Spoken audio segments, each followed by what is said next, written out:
तो वेलकम साथियों, राधे राधे। और हर बार की तरह इस बार फिर से वोकैब, साथ में हमारे पास में कुछ इंपॉर्टेंट अपडेट, ग्रामर को लेकर के काफी सारी बातें। और इस सेशन के अंदर सभी बच्चों से एक ही रिक्वेस्ट कि वीडियो को आते ही लाइक कर देना, क्योंकि मैंने न्यू फाइंडिंग करी है कि जैसे ही आप लोग वीडियो को लाइक करते हैं, वीडियो उन बच्चों तक पहुंचती है जिन्हें सही में इस प्रकार के सेशंस की नीड रहती है।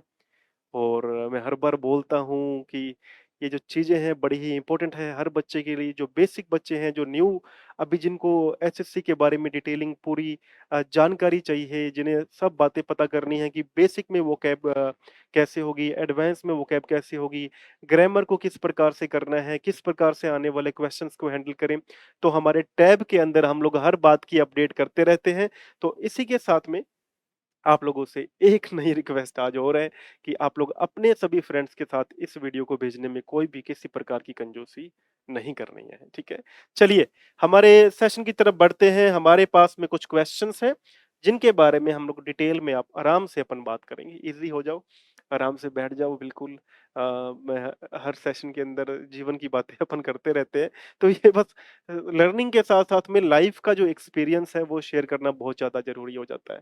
क्योंकि एक टाइम के बाद में ना एग्जाम में आप आगे बढ़े ना बढ़े, आप उस पोस्ट पे, उस डेजिग्नेशन पे पहुंचे ना पहुंचे जहां पहुंचना चाहते हैं, लेकिन आप ऐसे व्यक्तित्व के रूप में जरूर डेवलप हो जाते हैं कि आप कभी भी हार नहीं मानते, है ना? तो वो चीज जरूरी होती है। चलो, one who lends money to others at a very high rate of interest, ये हमारा वन वर्ड क्यूएनए था। हम लोगों ने वन वर्ड डिस्कस करे थे, और इसमें हमारे टैब के अंदर हम लोगों ने पूछा था कि ऐसा व्यक्ति, one who lands money, lands मतलब उधार देना, वन हु लैंड्स मनी एक ऐसा व्यक्ति जो पैसे उधार देता है, टू अदर्स दूसरों को, eight a very high rate of interest बहुत ज्यादा रेट ऑफ इंटरेस्ट के ऊपर पैसे उधार देता है, वो व्यक्ति क्या कहलाएगा?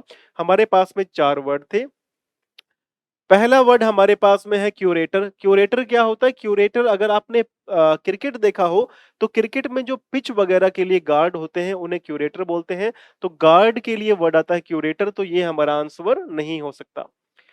बी हमारे पास में है बैंकरप्ट। बैंकरप्ट हमने कई बारी बात करी कि बैंकरप्ट का मतलब क्या होता है? दिवालिया हो गया है, जिसकी जेब खाली हो गई है, जेब में पैसा नहीं है, उसे बोलते हैं बैंकरप्ट। और थर्ड हमारे पास में ऑप्शन है, वो है यूजरर। और यूजरर जो है वही आंसर है, ऐसा व्यक्ति जो पैसे उधार पे देता है और बहुत ज्यादा रेट ऑफ इंटरेस्ट पे देता है। और लास्ट है न्यूमिसमेटिस्ट। न्यूमिसमेटिस्ट क्या होता है? ऐसा व्यक्ति जो कॉइन्स को कलेक्ट करने के लिए बड़ा ही जिज्ञासु रहता है, सिक्के वगैरह कलेक्ट करने में काफी इंटरेस्टेड रहता है। तो ये हमारे पास में चार वर्ड थे। चारों वर्ड को एक बार दोबारा फोकस कर लेते हैं, ताकि चलो ये तो आपको समझ आ ही जाएगा भाई। One who lends money to others at a very high rate of interest. अब यहां से आपको आंसर पता लग गया भाई, ऐसा व्यक्ति जो बहुत ज्यादा रेट ऑफ इंटरेस्ट पे पैसे देता है, उसे यूजरर बोलते हैं। ये चीजें तो क्लियर हो गई, लेकिन हर एक वर्ड के बारे में जानकारी और माइंड में वोकैब हमारे याद रहना, ये सबसे इंपॉर्टेंट बात है। कि हमने पढ़ लिया, सिर्फ पढ़ने से नहीं, हमारे माइंड में वो चीज बैठ जानी चाहिए, तभी बात का मजा आएगा। आ जाओ तो, क्यूरेटर को मैंने जैसे आपको बताया ना, क्यूरेटर को आप ऐसे याद करो, क्रिकेट से रिलेट कर लो एक बारी। कि क्रिकेट अगर आप लोग देखते हो, तो क्रिकेट में क्या होता है? क्रिकेट में पिच वगैरह का ध्यान रखने के लिए क्यूरेटर होता है, ठीक है? तो क्यूरेटर अगर पिच का ध्यान रख रहा है क्रिकेट के अंदर, तो अगर कहीं बाहर है तो वो सभी जो संग्रहालय बने हुए हैं, संग्रहालयों का ध्यान रखेगा। तो एक प्रकार से अगर हम लोग गार्ड बोले, तो ये बोलना बिल्कुल भी गलत नहीं होगा कि गार्ड और क्यूरेटर दोनों एक ही वर्ड है। तो अगर आप सिंपल तरीके से याद करने जाएंगे, तो गार्ड ही क्या है? गार्ड ही हमारे पास में क्यूरेटर है ना? और बैंकरप्ट, बैंकरप्ट को आप किसी भी देखो, बैंक से ही शुरू हो रहा है ना भाई। जिसका बैंक क्या हो गया? जिसका बैंक इरप्ट हो गया, तो वो क्या हो गया? वो बैंकरप्ट हो गया, दिवालिया हो गया भाई। बैंक ही उसका इरप्ट हो गया। इरप्ट मतलब ज्वालामुखी इरप्ट होते हैं ना, फटते हैं, वैसे ही क्या है? Bank erupt. तो बैंकरप्ट यानी कि जिसका बैंक अकाउंट फट गया हो, गुल्लक टूट गया हो, जिसका बैंकरप्ट हो गया, दिवालिया हो गया, ठीक है? और ये तो याद करना बड़ा आसान है। मैंने बोला कि कोई व्यक्ति जो बहुत ही हाई इंटरेस्ट रेट पे पैसे देता है, उससे क्या बोलते हैं? यूजरर बोलो। अब आप एक बात समझो भाई, कोई व्यक्ति है जो पहले ही किसी और से पैसे लेके यूज कर रहा था, अब आपने भी उससे ही उधार मांग लिए। अब वो पहले से ही यूजर है और वो आपको पैसे लेंड करेगा, तो पहले से ज्यादा रेट चार्ज करेगा ना। तो वो क्या हो गया, यूजरर हो गया, यानी कि one who lends money at a very high rate of interest will be known as usurer. बस इस तरीके से अपन को वर्ड्स को जोड़ करके याद करना है। न्यूमिसमैथिस्ट, तो आपको याद करना है जो कॉइन्स वगैरह को कलेक्ट करता है उसके लिए वर्ड आता है न्यूमिसमैथिस्ट। ठीक है, आगे बढ़ते हैं हम लोग इसी क्वेश्चन के साथ में। हाँ, लेकिन यहाँ एक बहुत ही इंपॉर्टेंट फैक्ट छिपा हुआ है। जैसे ना कई दिन पहले एक बच्चे ने बात भी करी थी कि सर जैसे ये वर्ड आया था गार्ड, और ना गार्ड के साथ में लिखा हुआ था, एक प्रीपोजिशन आई थी, और गार्ड के साथ में वो प्रीपोजिशन लिखी हुई थी अगेंस्ट, है ना, गार्ड अगेंस्ट। अब एक्चुअल में क्या होता है, जब हम लोग क्वेश्चन रीड करते हैं ना उस समय प्रीपोजिशन कहीं ना कहीं हमारे हाथ से फिसल जाती है। फिसल इसलिए जाती है कि उस समय दैट पॉइंट ऑफ टाइम पे हमें एग्जैक्ट चार सेंटेंस, चार पार्ट एक साथ पढ़ने होते हैं। अगर हमारे पास में आ रहा है फाइंड द एरर, क्योंकि ये जो क्वेश्चन था ना वो था फाइंड द एरर। जब भी अपन लोग एरर ढूंढने जाते हैं किसी भी सेंटेंस के अंदर, तो हमारे पास में सिर्फ प्रेपोजिशन तो नहीं है ना, उसमें चार पार्ट दिए हुए हैं। अब चार पार्ट जब दिए होते हैं ना तब हमारी जो कंफ्यूजन है वो बढ़ जाती है। वी बिकम कंफ्यूज, हम लोग कंफ्यूज हो जाते हैं कि यार इसमें से अब अपना, एक तो चार पार्ट आप रीड कर रहे हो, part A, part B, part C, part D, एकदम फोकस करना भी इतना आसान नहीं कि आपने ए पार्ट पढ़ा और आपको पता लग गया हाँ इस वाले पार्ट में प्रीपोजिशन में एरर है। तो ये इस प्रकार का सेंटेंस था जिसमें पहले पार्ट में लिखा हुआ था गार्ड ओवर। क्या लिखा हुआ था, गार्ड ओवर। और एग्जैक्टली अगर मैं सेंटेंस याद करूं तो ऐसा सेंटेंस था वो, गार्ड ओवर मेकिंग मिस्टेक्स। क्या था, गार्ड ओवर मेकिंग मिस्टेक्स। अब देखो मेरे प्यारे दोस्तों, यहां बड़ी ही इंपॉर्टेंट और लॉजिकल बात समझनी है अपन को, बड़ी ही इंपॉर्टेंट और बड़ी ही लॉजिकल बात। एक बात तो हमारे पास में यह है कि यहां लिखा हुआ है guard over. Number one fact यही गलत है, क्योंकि जैसे मैंने बोला गार्ड वर्ड आया है ना, जैसे क्रिकेट की हम लोगों ने बात की कि क्रिकेट में क्या होता है, पिच को संरक्षित करना है, पिच को सुरक्षित करना है। तो जब आप पिच को सुरक्षित करने की बात करते हो तो आप किसी चीज के अगेंस्ट ही उसको गार्ड करोगे। तो गार्ड के साथ में हमेशा ध्यान रखना है, हमेशा ही ऑलवेज गार्ड के साथ में preposition that will take place will be against. Guard against रहेगा, गार्ड ओवर नहीं हो सकता। इसका एक बेहतरीन एग्जांपल और समझो आप रियल लाइफ से।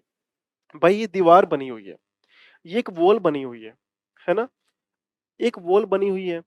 अब मैं इस वॉल का सहारा लेके खड़ा हूं ना, तो मैं क्या कर रहा हूं, I am standing against the wall. चाहे मैं इसके साथ भी खड़ा हूं, लेकिन मैं इसका सपोर्ट लेके भी खड़ा हूं ना, तब भी हमारे पास में क्या आएगा, स्टैंडिंग अगेंस्ट द वॉल आएगा, इन फ्रंट ऑफ नहीं आएगा। इन फ्रंट ऑफ तो क्या होता है, सामने होता है। आप दीवार का सहारा लेके खड़े हैं, I am standing against the wall, मैं वॉल के क्या खड़ा हूं, अगेंस्ट खड़ा हूं। अच्छा, अगर एग्जाम आ जाए और एग्जाम में मान लो आपके पास ये चार सेंटेंस दिए हुए हैं, 1, 2, 3 और 4, और आपको ना ऐसे दिया होता है भाई इन सारे सेंटेंस के आगे अपने आंसर्स लिखते जाओ।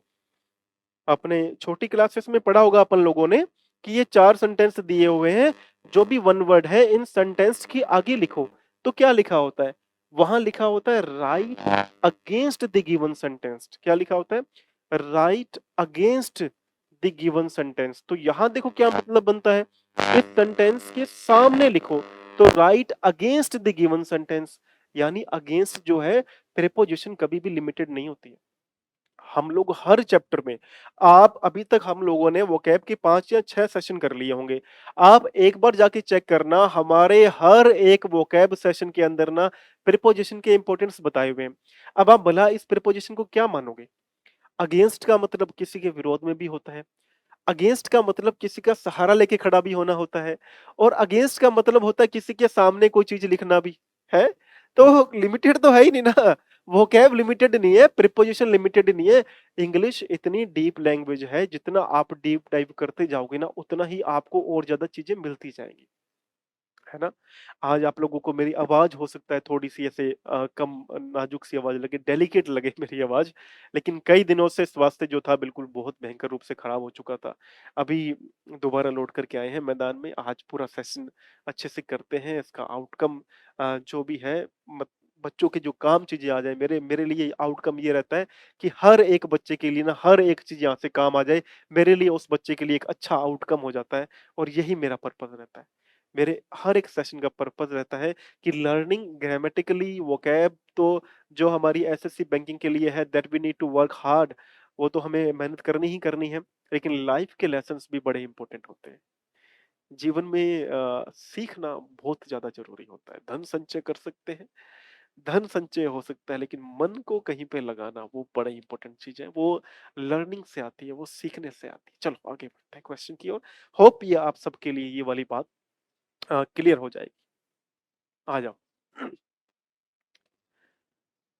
फिर हमारे पास में क्यूएनए और आ गया था, परसिवियरेंस का हमें सेम वर्ड बताना था। देखो बड़ा ही इंपॉर्टेंट वर्ड है परसिवियरेंस। परसिवियरेंस मैंने उस दिन भी बताया था, परसिवियरेंस क्या होता है? परसिवियरेंस होता है किसी व्यक्ति के अंदर कार्य को करने की दृढ़ इच्छा शक्ति के लिए आता है परसिवियरेंस। ठीक है, दो हमारे पास में वर्ड थे, इनमें से चॉइस बनानी थी। अब आपके सामने ही है भाई, एक तो है लेजीनेस। लेजीनेस क्या होता है? आलस्य किसी व्यक्ति के अंदर भरा हुआ है, नाउन के रूप में काम कर रहा है। बी हमारे पास में पेशेंस, और पेशेंस क्या होता है? धैर्य होता है। तो अगर मैं सेम वर्ड की बात करूंगा तो एग्जैक्ट सेम तो नहीं है, लेकिन गिवन वर्ड्स में से अगर सेम की बात करूंगा तो फिर ये परसिवियरेंस का पेशेंस जो है सही वर्ड बन जाएगा। पेशेंस, धैर्य, एंड्योरेंस सहन करने की शक्ति, और परसिवियरेंस दृढ़ता, दृढ़ निश्चय। कि मेरे को ना कई बार आप इस वर्ड को ऐसे रिलेट करो कि कई बार लाइफ के अंदर ऐसी सिचुएशन आएगी जब गिरते गिरते गिरते गिरते गिरने लगेंगे, है तब वहां बोला जाएगा यार इस आदमी में इतना परसिवियरेंस है ना यार, ये गिर के भी फिर खड़ा हो जाता है। तो परसिवियरेंस क्या होता है? परसिवियरेंस ये भी होता है कि आपकी लड़ने की क्षमता कितनी है, आप सिचुएशन से कितना लड़ सकते हो, कितना फाइट कर सकते हो, that is known as perseverance. इसी को परसिवियरेंस के रूप में जाना जाता है। अगर ये ही बात आप 3-4 बार खुद से रिपीट कर लोगे ना, अगर रिपीट करते जाओगे इस बात को खुद से, तो अपने आप ये वर्ड आपके पकड़ में आ जाएगा, आप खुद बोलने लगोगे परसिवियरेंस है मेरे अंदर, है ना? बोलने में, बोलने में जब प्रैक्टिस आएगी, परसिवियरेंस है मेरे अंदर, एंड्योरेंस है मेरे अंदर, पेशेंस है मेरे अंदर, मैं शांत रहता हूँ, कामनेस है मेरे अंदर, ट्रैंक्विल, ट्रैंक्विल पढ़ा था, पीसफुल, पीसफुल तो पीसफुल, ट्रैंक्विल हालांकि हालांकि शांत से रिलेट करते हैं वर्ड, लेकिन है तो अगर बोलने में आने लग जाए तो आपको अपने आप आ जाएंगे ना। जैसे एक बहुत इंपॉर्टेंट वर्ड आया था कई दिन पहले ना, देखो एग्जाम में वर्ड ऐसे उठा के ले आता है एग्जामिनर, अब हम लोग करें क्या वहां बैठ करके? एग्जाम में एग्जामिनर ऐसे वर्ड उठा के ले आता है, अब ये लिखा हुआ था प्लेसिड, है प्लेसिड हमारे पास में वर्ड लिखा हुआ था, और बोला कि find out the synonym of the given word Placid. अब पहले तो प्लेसिड का मीनिंग पता होना चाहिए, है? तो प्लेसिड कब पता होगा? जब आपको काम, ट्रैंक्विल, पीसफुल, है ना, ये पता होंगे। तो काम, ट्रैंक्विल, पीसफुल, ये जो सारे के सारे वर्ड हैं, अगर अपन रिलेट करें तो प्लेसिड से हम लोग क्या कर सकते हैं? इसको ज्वाइन करवा सकते हैं। तो प्लेसिड क्या हो गया? प्लेसिड हुआ हमारा शांत स्वभाव का। क्या हो गया हमारा? शांत जो स्वभाव है किसी व्यक्ति का, उसके लिए वर्ड हमारे पास में आ गया प्लेसिड। तो प्लेसिड हो गया शांत स्वभाव का। परसिवियरेंस, लड़ने की दृढ़ क्षमता जिसके अंदर है उसे बोलते हैं परसिवियरेंस। तो वर्ड एक ही फैमिली के वर्ड है ना भाई। वर्ड अगर आप जोड़ के देखो तो ये एक ही फैमिली के सारे वर्ड हुए, एक ही फैमिली से रिलेट करते हुए वर्ड हुए। इसी बात का तो मजा है कि जो सारे के सारे वर्ड हैं एक परिवार के वर्ड है ना, पॉजिटिव साइन देने वाले वर्ड हैं। चलो आगे देखते हैं हमारे पास में और क्या आता है। जैसे हमने आलसी के लिए बात किया तो आलसी के लिए वर्ड हमारे पास में आ सकता है इंडोलेंट आता है, आलसी के लिए मेहनत करने से बचने वाला। स्लगिश आता है, धीमा, लेकिन ये आउटफील्ड के लिए ज्यादा आता है। जैसे क्रिकेट में बोलते हैं ना आउटफील्ड धीमी है, तो स्लगिश आता है। लेथार्जिक होता है, सुस्त, और स्लोथफुल होता है, बहुत ज्यादा ही आलसी।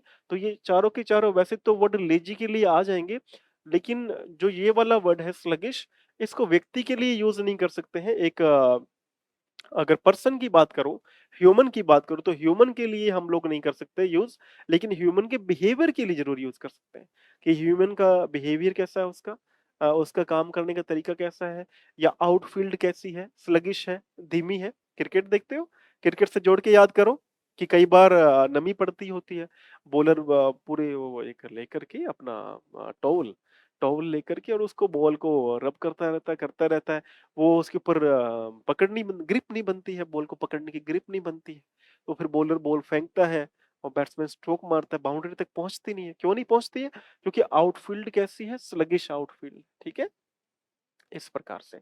तो इंडोलेंट हमारे पास में हो गया, स्लगिश हो गया, लेथार्जिक हो गया, स्लोथफुल हो गया। वैसे ये चारों के चारों लेजी के लिए वर्ड हमारे पास में आ सकते हैं। अच्छा, जब मैं लेजी को याद करता हूँ ना, मुझे हर बार ये वाले 2-3 वर्ड याद आते हैं। एक तो इस वर्ड को तो पकड़ के चलना, ये आलसी के लिए वर्ड आता है। आइडल मतलब कोई चीज है जो यूज में नहीं है, आइडल पड़ी है। कोई व्यक्ति है जो आइडल पड़ा है, काम नहीं कर रहा है, आइडल है। एक वर्ड हमारे पास में आता है डोरमेंट। डोरमेंट भी याद कर लेना, डोरमेंट भी होता है आलसी है या काम का नहीं है। इसी के लिए आप समझो, कोई चीज आ गई, वो अपनी उपजाऊ नहीं है, तो उसके लिए वर्ड हम लोग लगा सकते हैं अनप्रोडक्टिव, है ना? तो ये सारे के सारे वर्ड हम लोग रिलेट कर सकते हैं, यानी कि हम लोग अनप्रोडक्टिव हो गया, लेजी हो गया, डोरमेंट हो गया, इनएक्टिव भी आ सकता है, ठीक है? तो इस प्रकार से हमारे पास में बहुत सारे वर्ड जुड़ जाते हैं जब हम लोग आलसी की बात करते हैं।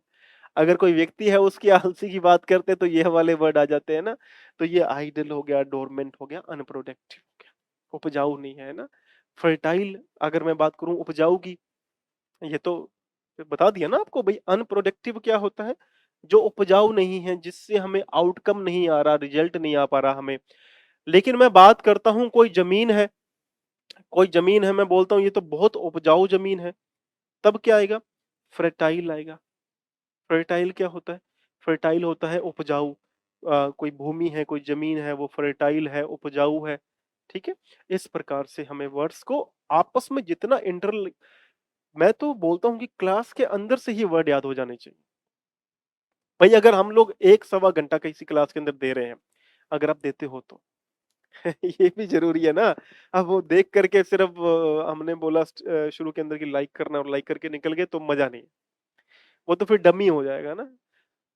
ठीक है, अगर यूज़ेज़ में आ रहा है आपके, यूज़ में आना ज़रूरी है आपके। मैं कहता हूँ कि आपके भले के लिए अगर कोई चीज़ आती है, अगर आप सवा घंटे की, 2 घंटे की कोई क्लास देख रहे हो, उसका कोई आउटकम आपके लिए आए, कोई रिज़ल्ट निकल कर के आए, कोई आपका उससे आपकी कुछ बेनिफिट हो आपका उससे कुछ ना कुछ, तब मज़ा आता है बात का जा कर के, है ना? चीज़ें जुड़ती हैं आपस में।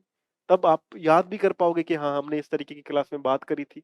और बात करते-करते वो क्या हमें याद हो गई। जैसे अगर मैं बात करता हूँ इसकी, आइडल की, तो आप इससे कोई भी ऐसा व्यक्ति है जो आपके साथ में तैयारी कर रहा हो, प्रिपरेशन कर रहा हो, या ऐसा कोई व्यक्ति है जो आपका क्लासमेट है, रूममेट है, वो मतलब बस सारा दिन पड़ा रहता है? उसके लिए फिर वर्ड आप जोड़ करके याद कर दो, आईडीएलई आइडल, है? उसका नामकरण कर दो, उसका नाम ही बदल दो, नामकरण कर दो उसका, भाई आइडल नाम है, उसका नाम ही चेंज कर दिया पूरा का पूरा। तो इस प्रकार से हमें इंटरलिंक करनी है चीज़ों को, ठीक है? हाँ, आगे बढ़ते हैं हम लोग। जैसे हम लोगों ने बात की थी कि परसिवियरेंस है हमारे पास में, तो वैसे ही परसिवियरेंस के ही हमारे पास में 3 या 4 वर्ड और हैं। डिटर्मिनेशन होता है, आप किसी चीज़ को लेकर डिटरमिन्ड हैं, मतलब मैं ये करूँगा। टेनासिटी होता है, दृढ़ता है किसी बात को लेकर। परसिस्टेंस बहुत इंपॉर्टेंट वर्ड है, परसिस्टेंस लगातार लगे रहना, प्रयास करते रहना, परसिस्टेंस होता है। और एक वर्ड है डेडिकेशन। डेडिकेशन हालांकि समर्पण से रिलेटेड वर्ड है, लेकिन फिर भी इसी का ही वर्ड हो जाएगा। अगर ऑप्शंस आते हैं एग्जाम के अंदर, तो ये डेडिकेशन फिर काम कर सकता है कि आप डेडिकेटेड हैं किसी बात को लेकर के। अगर आप किसी बात को लेकर के डेडिकेटेड हैं, तभी तो अपने पास में वो चीज आएगी ना, आउटपुट के रूप में आएगी। भाई मैं किसी काम को लेकर के डेडिकेटेड हूँ, आई एम डेडिकेटेड, मैं समर्पित हूँ। मेरे गुरु ने जो बात कह दी मुझे वो करनी है, तो मेरा क्या है? समर्पण है ना। तो मेरा डेडिकेशन है कि नहीं है? तो डेडिकेशन कब होगा? जब मैं डिटरमिन्ड हूँ, डिटर्मिनेशन है मेरे अंदर, टेनेसिटी है मेरे अंदर, परसिस्टेंस बहुत इंपॉर्टेंट वर्ड है, परसिस्टेंस, लगे रहो। लगातार प्रयास करने वाले को बोलते हैं कि ये इसमें क्या है, परसिस्टेंस है, ये हार नहीं मानता है। परसिवियरेंस है, परसिस्टेंस है, लगा रहता है, हार नहीं मानता। कितनी बार, कोई कितने एग्जाम्पल देखो लाइफ के अंदर, कितने लोग हैं जो कितनी बार गिरे लेकिन फिर गिर के खड़े हो जाते हैं। क्रिकेट अगर देखते हो तो क्रिकेट के अंदर अभी तो अब तो नया क्रिकेट आ गया, विराट कोहली है, लोग विराट कोहली को पसंद करते हैं। विराट कोहली से पहले एमएस धोनी आए, एमएस धोनी को लोगों ने बड़ा ही सराहा, बड़ा ही पसंद किया है। लेकिन जब मैं क्रिकेट देखा करता था, सौरव गांगुली जैसी मिसाल नहीं है कोई वर्ल्ड क्रिकेट के अंदर। सही बता रहा हूँ, रियलिटी बता रहा हूँ आज की तारीख में। आपको लगता होगा कि ना ये I equally giving value to these people जो अपना आज विराट कोहली है, वो जो भी है because of his hard work, his persistence, his Perseverance, उसी वजह से है। सिमिलरली धोनी तो थे, वो मेटिकुलस थे। मेटिकुलस मतलब बड़े ही दिमाग चलाने वाले व्यक्ति थे। महेंद्र सिंह धोनी है अभी भी, क्रिकेट छोड़ चुके हैं, लेकिन मेटिकुलस व्यक्ति मतलब दिमाग लगाने वाले व्यक्ति, मेटिकुलस। यहाँ विराट कोहली थोड़े से अग्रेसिव है, अग्रेसिव, गुस्सा जल्दी हो जाते हैं, सामने वाले की ड्रेसिंग रूम में पहुंच के गाली निकाल देते हैं। तो विराट कोहली अग्रेसिव है। इधर अपन बात करें एमएस धोनी की, तो वो मेटिकुलस है। लेकिन मैं बात करता हूँ ना सौरव गांगुली की, तो सौरव गांगुली ये थे, डिटर्मिनेशन था उनके अंदर, परसिस्टेंस था उनके अंदर, परसिवियरेंस था। मुझे अभी तक याद है कि इतनी इंडिया इतनी जगह जाके हारती थी, लेकिन सौरव गांगुली ने जो टीम के अंदर चेंजेस लेकर के आए ना, जो उन्होंने उसके अंदर एनर्जी भरी। उन्हें प्रिंस ऑफ कोलकाता ऐसे नहीं बोला जाता, किसी व्यक्ति को इतना बड़ा टाइटल ऐसे नहीं मिलता है। उस समय, उस दौर के अंदर क्रिकेट, जब वर्ल्ड क्रिकेट के अंदर, अगर मैं कहता हूं किसी ने वर्ल्ड क्रिकेट के अंदर इंडिया का नाम सबसे ऊपर लेकर गया और सबसे पहले लेकर गया ना, वो सौरव गांगुली। उस व्यक्ति के अंदर लड़ने की क्षमता बहुत थी। आप देखो कितनी बार टीम से बाहर निकाला गया, फिर भी खेलने की भावना खत्म नहीं हुई उनके अंदर। तो इक्वली सभी लोग इंपॉर्टेंट है, सभी लोग सिग्निफिकेंट रोल प्ले करते हैं। हर एक जो व्यक्ति है, जिस भी खेल को खेलता है, वो खेल भावना से ही खेलता है। हर एक व्यक्ति का डेडिकेशन रहता है, समर्पण रहता है। लेकिन आप हर एक व्यक्ति के लिए एक नए वर्ड भी तो जोड़ सकते हैं अपन। भाई अपना काम तो निकल रहा है ना। अपना काम क्या है, सॉरी, मैंने बताया तबीयत नाजुक ही है मामला आज। तो अपना काम क्या है, अपना काम क्या है, अपना काम है हर एक चीज से एक वर्ड निकाल के ले आओ। जैसे मैंने बोला, अपना विराट कोहली अग्रेसिव, गुस्से वाले, सामने वाले की ड्रेसिंग रूम में पहुंच के बेन स्टोक्स करते रहते हैं।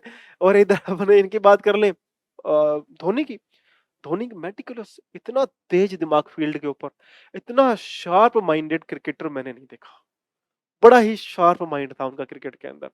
अगर ये कैलकुलेशन लगा लेना कि यहाँ से चीजें ऐसे भी हो सकती हैं कि अगर मेरे पास में 4 रन चाहिए सामने वाली टीम को, 18 बॉलें पड़ी हैं, अगर मुझे यहाँ से भी उनको हराना है ना, तो उसका भी अनुमान, उसका भी अजम्पशन, उसकी भी प्लानिंग करना, उसकी भी प्लॉटिंग करना, उसके लिए चीजें इम्प्लीमेंट करना, लागू करना, वो मेटिकुलस माइंड महेंद्र सिंह धोनी के पास। क्रिकेट देखते हो आप लोग? तो कमेंट करके बताओ फिर आपका फेवरेट क्रिकेटर कौन है, हम लोग आगे की ओर बढ़ते हैं। अच्छा, जैसे टेनासिटी आया ना, वैसे ही एक वर्ड और होता है, वो होता है ओडेसिटी। ओडेसिटी, ओडेसिटी क्या होता है? अब ओडेसिटी और टेनासिटी दोनों वर्ड अलग अलग हैं, इस बात को ध्यान रखना। टेनेसिटी तो क्या होता है, टेनेसिटी होता है किसी की दृढ़ता। और अगर मैं ओडेसिटी की बात करता हूं तो ओडेसिटी होता है किसी का साहस। क्या होता है? साहस। तो दोनों में फर्क है, टेनेसिटी में और ओडेसिटी में। ओडेसिटी क्या होता है? ओडेसिटी होता है किसी का साहस। ठीक है। ठीक है, आगे बढ़ते हैं। We will meet you dash dash the entrance of the library. ये भी क्वेश्चन आपसे पूछा गया था, बड़ा ही इंपॉर्टेंट क्वेश्चन है। और प्रेपोजिशन वाले क्वेश्चन तो आप समझो कि इतने इंपॉर्टेंट क्वेश्चन है प्रेपोजिशन वाले, कि हमें हर एक प्रेपोजिशन आनी चाहिए। जब प्रेपोजिशन का मीनिंग पता लगने लग जाए ना, अपने आप आपके फिल इन द ब्लैंक्स आपके सही होने लग जाएंगे। तो चाहे राइटिंग में हो, जब आपका टीएस सेकंड में आप पहुंचोगे, या आपके डिस्क्रिप्शन वाले पेपर में जब आप पहुंचोगे, डिस्क्रिप्टिव होगा जो आपका, जिसमें लिखना पड़ेगा आपको, then you have to be careful about, then you have to be careful while writing. लिखते समय आपको केयरफुल रहना पड़ेगा about the smallest mistakes we make. जो छोटी-छोटी चीज़ें हम लोग राइटिंग में करते हैं ना मिस्टेक्स, उनके लिए बड़ा वहाँ पर उस समय जब आप मेंस में पहुँच जाओ उस तरीके से, तब आपको राइट करना पड़ेगा। अब राइट करना पड़े तो हमें हर एक वर्ड की इम्पोर्टेंट पता होनी चाहिए कि हर एक वर्ड को कैसे लिखा जाए, कैसे उसके अंदर जो ग्रामेटिकल एरर्स हैं वो करने से बची जाए। तो वो हम लोग आगे लेटर डिस्कस करते रहेंगे। आप लोग अगर नए हैं तो जॉइन कर लीजिएगा और पुराने हैं तो नए वालों को भेज दीजिएगा। है ना? चलो भाई, we will meet you dash the entrance of the library. देखो यहाँ क्या लिखा हुआ है, एंट्रेंस लिखा हुआ है। मैंने कई दिन पहले बात की थी कि जब हम किसी लोकेशन के बारे में बात करेंगे ना, तब हम लोग लगाएंगे आर्टिकल हमारा एट। तो ये क्या बोलना चाह रहा है, वी विल मीट यू, हम मिलने की बात कर रहे हैं। और मिलने के लिए लोकेशन क्या बताई है हमने, एंट्रेंस बताया है लाइब्रेरी का। तो क्या लाइब्रेरी के अपन छत के ऊपर थोड़ी बैठ करके मिलने वाले हैं ना। ऑन क्या होता है, ऑन होता है किसी चीज के ऊपर। ठीक है, जैसे मैं बोलता हूँ कि टेबल के ऊपर बुक रखी है, the book is on the table. तो ये ऑन तो ऊपर होता है टच करता हुआ। इन होता है किसी चीज के अंदर, तो इन नहीं आ सकता, क्योंकि आप ये नहीं बोल रहे कि मैं लाइब्रेरी के अंदर बैठा हूं, आप उसको लोकेशन बता रहे हैं कि एंट्रेंस पे मिलेंगे। ठीक है। फ्रॉम क्या होता है, फ्रॉम समझो अब से होता है, और बिगिनिंग पॉइंट भी होता है कि मैं वहां से चला, या मैंने उस सन से मैंने ये काम करना स्टार्ट किया। तो फ्रॉम होता है बिगिनिंग पॉइंट। तो यहाँ पर हमारा सही क्या रहेगा, एट हमारे लिए सही रहेगा कि we will meet you at the entrance of the library. हम लाइब्रेरी के एंट्रेंस पे आपको मिलेंगे। जैसे मान लो कि आप बोलें किसी को कि मैं आपको कहाँ मिलूंगा, तो हम लोग बोलते हैं कि मैं आपको बस स्टॉप पे मिलने वाला हूं। तो I will meet you at the bus stop आएगा। ठीक है। मैं आपको पड़ोस में जो दुकान है उसके कोने पे मिलूंगा। I will meet you at the corner of the shop. तो इस प्रकार से अपन को याद पता होना चाहिए भाई, एट कहाँ आएगा, जब आप किसी पर्टिकुलर लोकेशन के लिए बात कर रहे हैं, वहां पे हमारे पास में एट आने वाला है। इस बात को अपन को भाई जो अच्छे से रिलेट कर लेना बात को। अंदर होता है, मैं अभी कहाँ हूं, मैं इस रूम के अंदर हूँ, रिकॉर्ड कर रहा हूँ क्लास। तो I am in this room, in अंदर, इन मतलब ये रूम पैक्ड है, वॉल्स लगी हुई है, मैं इन हूं, तो I am in this room. अच्छा, मैं बाहर कोने पे खड़ा हो जाऊं, तो मैं कहा हूं, तो अब रूम के अंदर थोड़ी हूं। I am standing at the entrance of the room. मैं रूम के एंट्रेंस पे खड़ा हूं, वो एक पर्टिकुलर लोकेशन मैंने बता दी। ठीक है। तो इन छोटी छोटी बातें बड़ी इंपॉर्टेंट बातें हैं, इन बातों को पकड़ना भाई, छोड़ना मत। हमने कई दिन पहले ना एक बहुत डिटेल में होकर बात की थी कि इन कई बार इन आ जाता है और कई बार विद इन हमारे पास। मैं आपको इसको थोड़ा अलग से ही बता देता हूँ,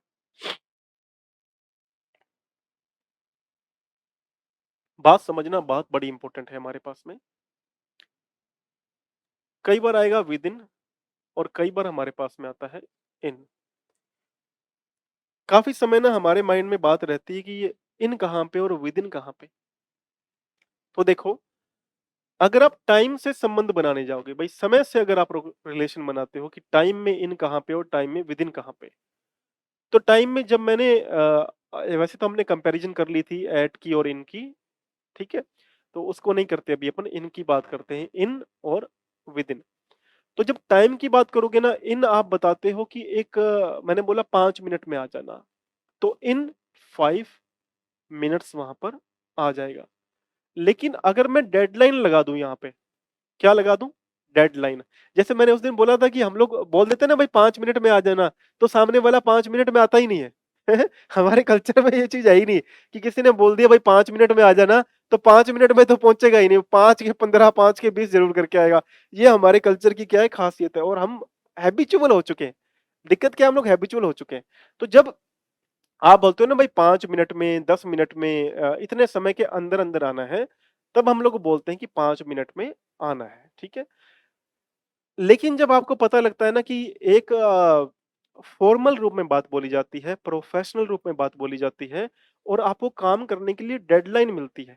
क्या मिलती है, काम करने के लिए आपको डेडलाइन मिलती है, और उसको सामने वाले को पता होता है मैंने 5 मिनट बोल दिया, 5 मिनट में करेगा नहीं है, तब वो बोलते हैं कि इस डेडलाइन के बीच बीच में काम हो जाना चाहिए। जब समय के साथ में डेडलाइन लग जाए कि मुझे 1 आवर में करके दो, कितने में? मुझे 1 आवर में ये काम करके दो। तब वहां पे क्या आता है? फिर आता है विद इन एन आवर। अब यहाँ पे आप इन नहीं लगा सकते क्योंकि सामने वाले ने आपके सामने एक डेडलाइन सेट कर दी कि मुझे तो इतने समय के अंदर चाहिए चाहिए।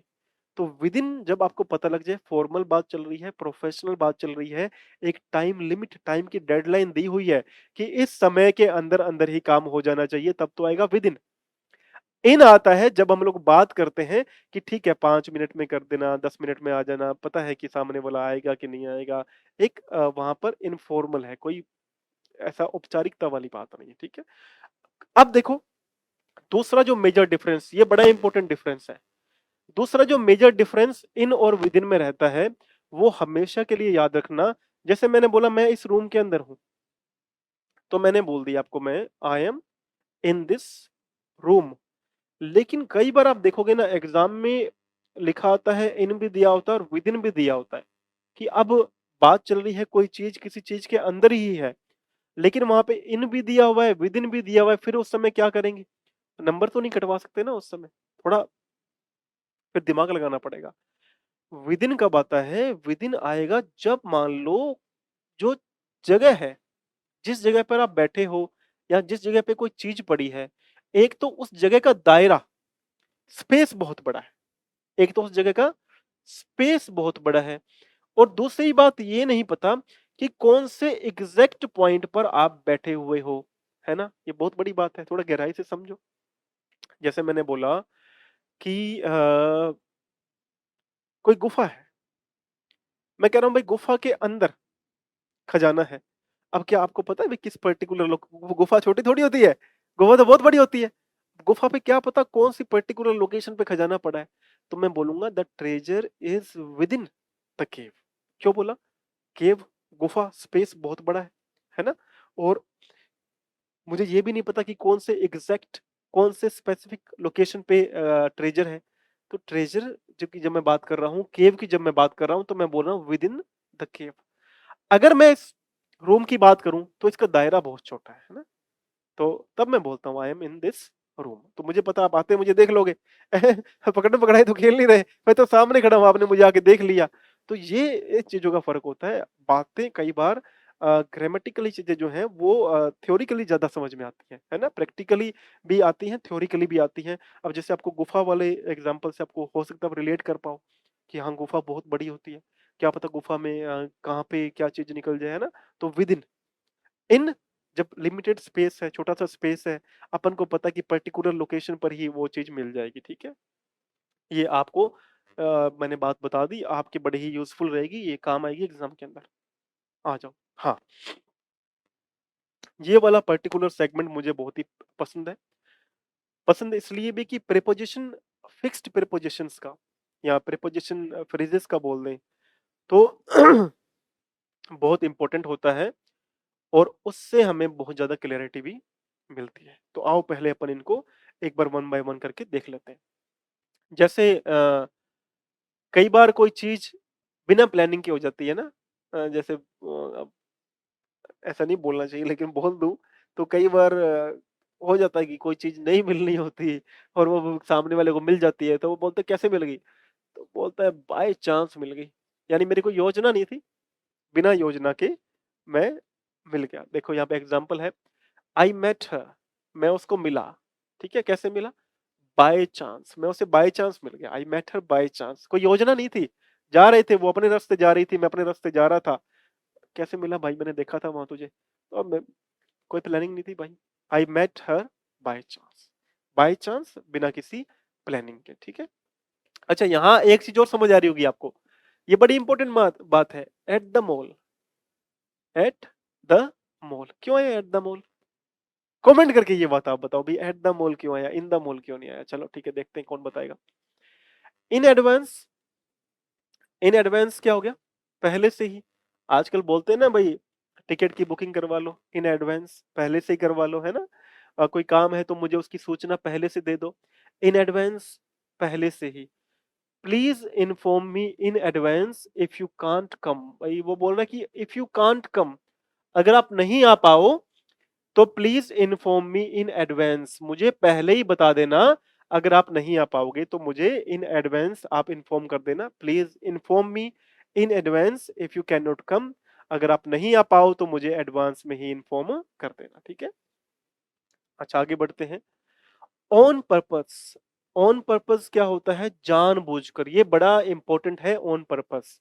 देखो क्या कहना चाह रहा है कि कोई काम, पर्पस क्या होता है? उद्देश्य से, किसी टारगेट को बना करके, कोई मोटिव लेकर के कोई कार्य किया गया। तो बोलते हैं ना भाई ये काम जो हुआ ये ऑन पर्पस हुआ, ये एक प्लानिंग थी और प्लानिंग के तहत हुआ है, तो ऑन पर्पस, जानबूझकर। क्या बोला जा रहा है?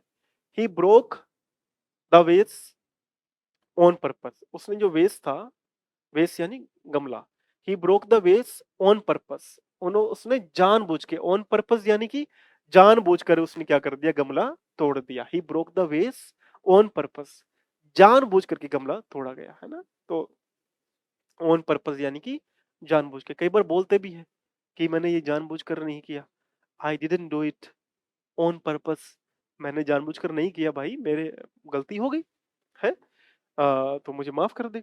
तो वहां बोलते हैं कि I didn't do it on purpose, मैंने जानबूझकर नहीं किया, I didn't do it on purpose. या उसने ये जानबूझ करके किया है, तो बच के रहना, बी केयरफुल, सावधान रहना, अटेंटिव रहना, हीडफुल रहना, वॉचफुल रहना, अलर्ट रहना, केयरफुल रहना है, क्योंकि उसने वो जानबूझ के किया है ऑन पर्पस।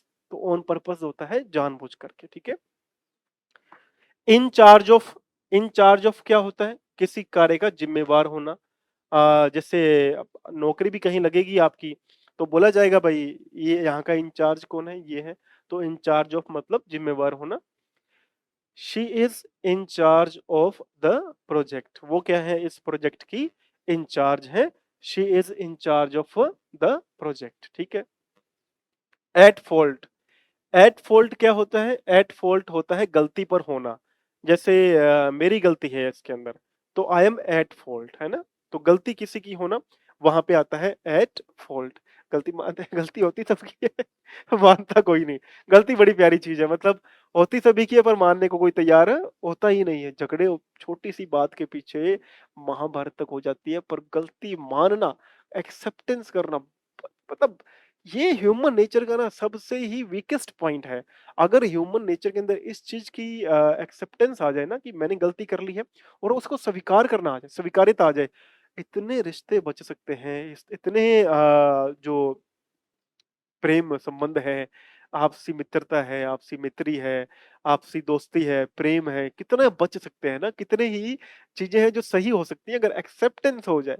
लेकिन गलती, वही बात है भाई, गलती होती सबकी मानता कोई है नहीं। तब दिक्कत ये है कि गलती जो मानता ही नहीं है, फिर कैसे आगे बात पड़ेगी। चलो भाई, इंचार्ज हो गया, एट फॉल्ट हो गया, गलती पर होना। The driver was at fault in the accident. Accident में क्या था? ये ड्राइवर की गलती थी, तो driver was at fault in the accident. आ जाओ। इन वेन। इन वेन क्या होता है? व्यर्थ। भाई कोई चीज है वो व्यर्थ में चलेगी। कई बार हम भी बहुत प्रयास करते हैं जीवन के अंदर, हर व्यक्ति प्रयास करता है। कई बार एफर्ट नहीं रिजल्ट लेकर के आते, नहीं आउटपुट लेकर के आते, तो हम बोलते हैं ना कि यार मेरा तो सारा का सारा जो प्रयास था वो क्या गया? वो व्यर्थ चला गया है। आता है बोलने में। भाई मेरे जो सारे के सारे प्रयास थे वो कैसे गए? वो मेरे सारे के सारे प्रयास व्यर्थ चले गए, इन वेन चले गए, व्यर्थ चले गए। तो all his efforts were in when. उसके जो सारे के सारे एफर्ट्स थे, सारे के सारे जो प्रयास थे वो इन वेन चले गए, व्यर्थ चले गए। All his efforts were in when. उसके सारे के सारे प्रयास पानी में चले गए, व्यर्थ गए, इन वेन, ठीक है। इंपॉर्टेंट है ये। इन वेन एग्जाम में देखने को मिलती है बहुत बार, बहुत बार देखने को मिलती है। एक बार नहीं बोल रहा हूँ, बहुत बार रिपीट होती है, टाइम एंड टाइम अगेन, याद रखना। Out of order. Out of order क्या होता है? खराब। भाई जैसे कोई चीज है, कोई मशीनरी है, वो काम नहीं कर रही है, तो क्या बोला जाएगा? It is out of order. ये क्या है? आउट ऑफ ऑर्डर है, ये काम नहीं कर रही है, it is out of order. अब देखो एग्जाम्पल देखते हैं।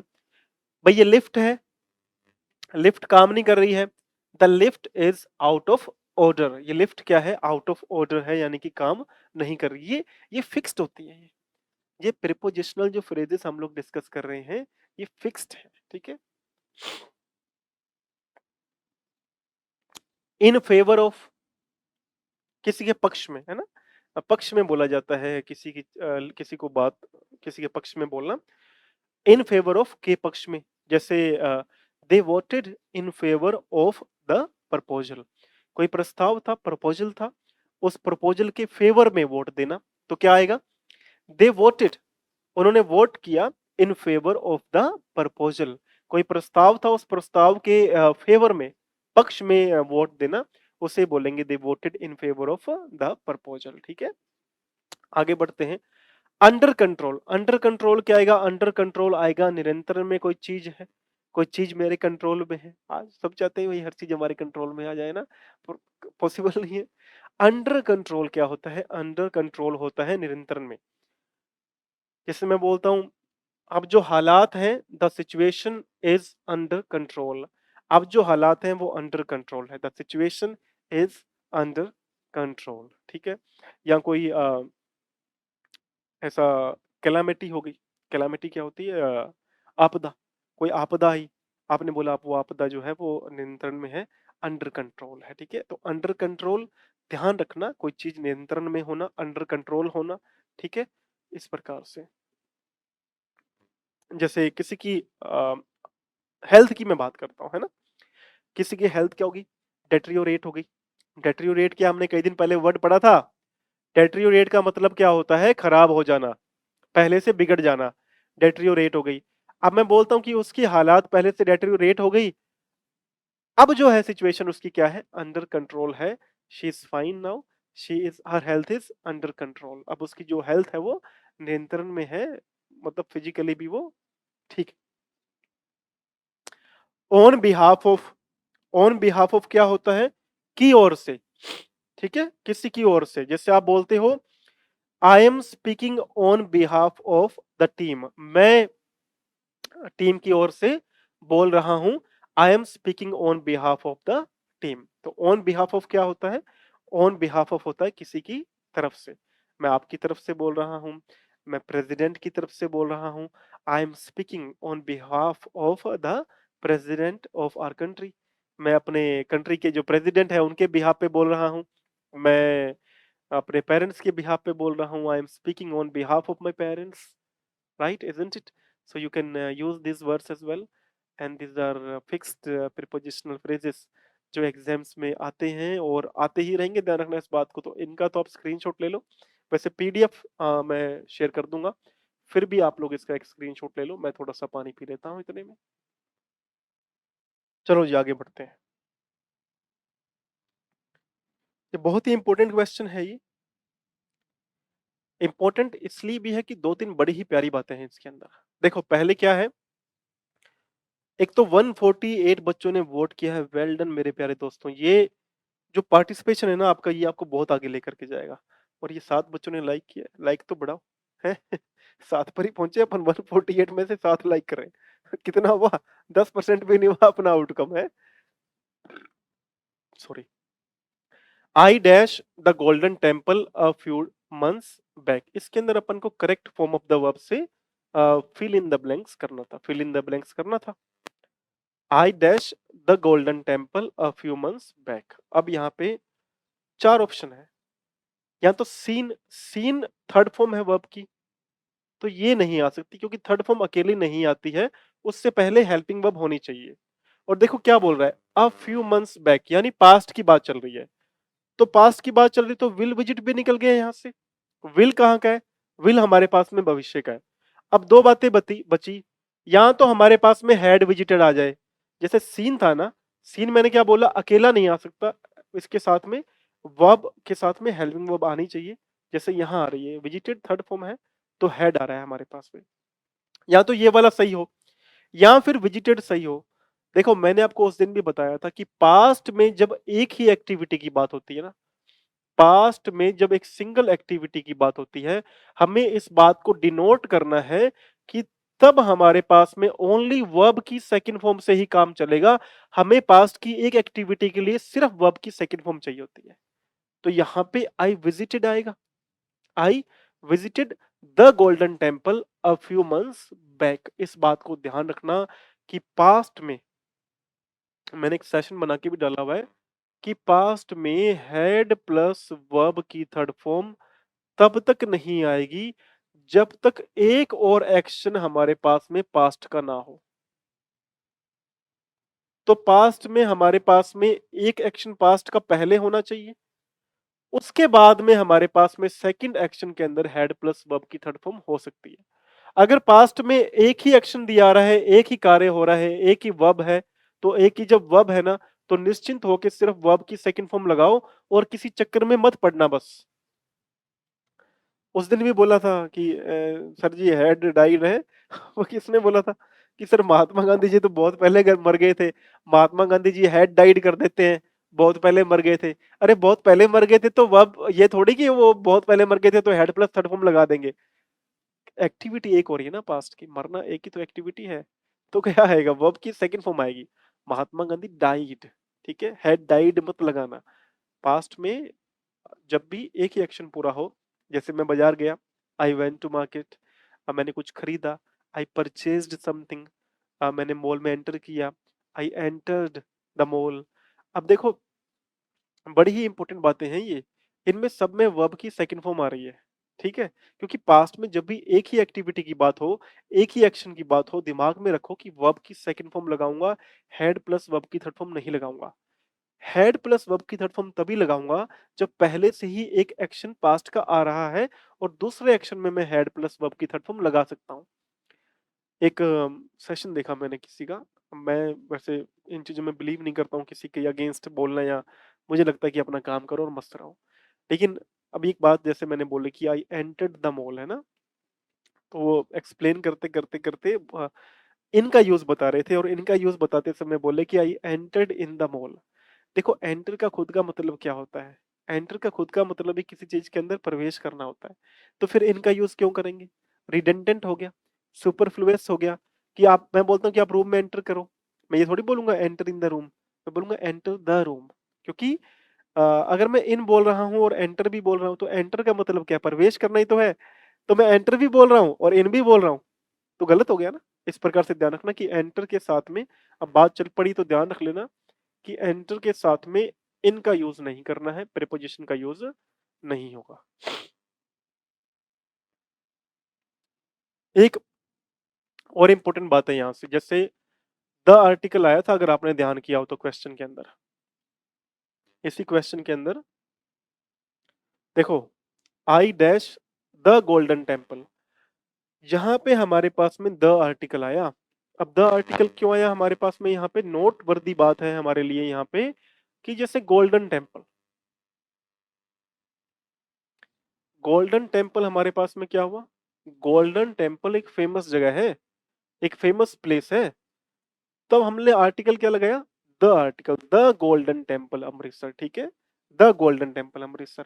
हम लोग सीधा नहीं लिख सकते अ गोल्डन टेम्पल अमृतसर, या बिना आर्टिकल के गोल्डन टेम्पल अमृतसर नहीं आएगा, द आर्टिकल लगाना ही पड़ेगा। क्योंकि स्पेशल चीजें, यूनिक चीजें, ऐसी चीजें जो दुनिया में एक ही हैं, उनके साथ में द आर्टिकल अपन को लगाना पड़ेगा।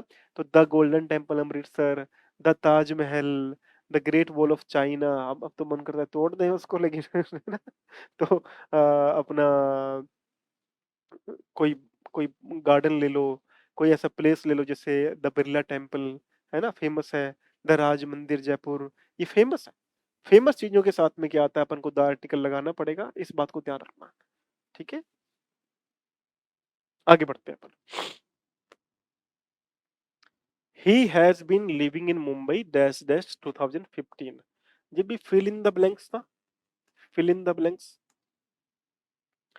ही has been living in Mumbai dash dash 2015। अब बोल रहा है कि 2015 से बॉम्बे में रह रहा है। चार ऑप्शन हमारे पास में, फ्रॉम आएगा, सिंस आएगा, टिल आएगा, या विद इन आएगा। देखो, जनरली बोलते हैं कि फ्रॉम आना चाहिए, लेकिन आप स्ट्रक्चर समझो ये वाली, कि जब हमारे पास में has been, have been plus verb में आईएनजी आता है ना, और टाइम दिया आ जाए, तो ये परफेक्ट कॉन्टिन्यूअस टेंसेस होते हैं। इसमें हमारे पास में दो ही चीजें चलती हैं, या तो सिंस आवे या फोर आए। अब क्योंकि 2015 एक पॉइंट ऑफ टाइम है, इसलिए हमारे पास में सिंस आएगा। He has been living in Mumbai since 2015। बाकियों की बात भी करने की जरूरत नहीं है, क्योंकि विदिन हमने अभी समझा कि विदिन होता है कोई किसी समय सीमा के किसी ड्यूरेशन के एक डेडलाइन के बीच में, ठीक है। टिल होता है कि एक पॉइंट तक, तो एक पॉइंट तक की बात नहीं कर रहा है, वो बोल रहा है कि उस समय तक रह रहा था। सिंस एक पॉइंट ऑफ टाइम आ गया। फ्रॉम होता है बिगिनिंग, हमने अभी चर्चा की भाई बिगिनिंग की बात हो तो फ्रॉम होता है ना। अब देखो यहाँ पे समझने वाली बात अगर मैं यहां इस तरीके से लिखूं,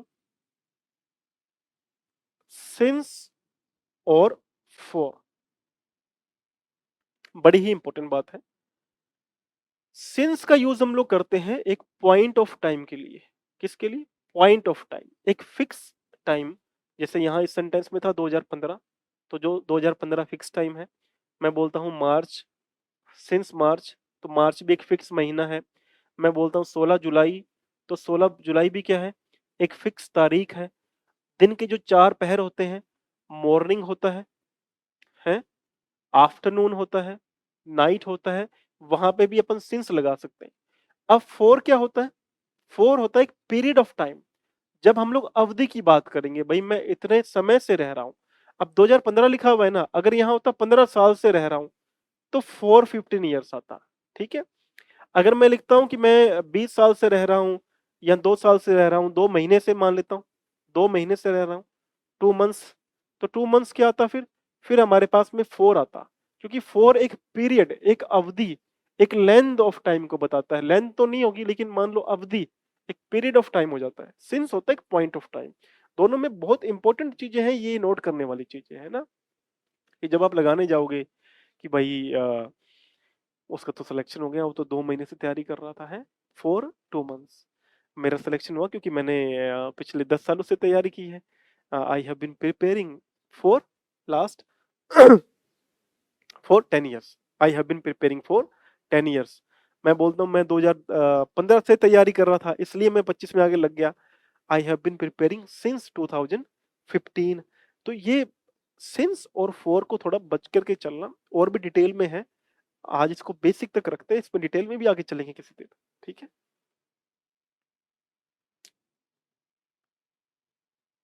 आगे बढ़ते हैं। Synonyms Q&A. हमें बताना था वैग्रेंसी, जो हमारे पास में वर्ड है, वैग्रेंसी का सिनोनिम क्या है, सेम वर्ड क्या है। तो पहले हमें वैग्रेंसी का मीनिंग पता होना चाहिए। वैग्रेंसी दो तरीके से काम करता है, एक तो घुमक्कड़पन के रूप में, और एक पागलपन या जुनून के रूप में। तो वैग्रेंसी इस प्रकार से काम करता है। अब 4 हमारे पास में वर्ड है। एक्सप्लोरेशन क्या होता है? कोई चीज का, किसी चीज को खोजना, विस्तार से जानकारी प्राप्त करना, उससे बोलते हैं एक्सप्लोर करना उसको। ठीक है। फ्रेग्रेंस क्या होता है? महक यानी कि खुशबू किसी चीज की। तो ये फ्रेग्रेंस से तो कोई रिलेशन है ही नहीं।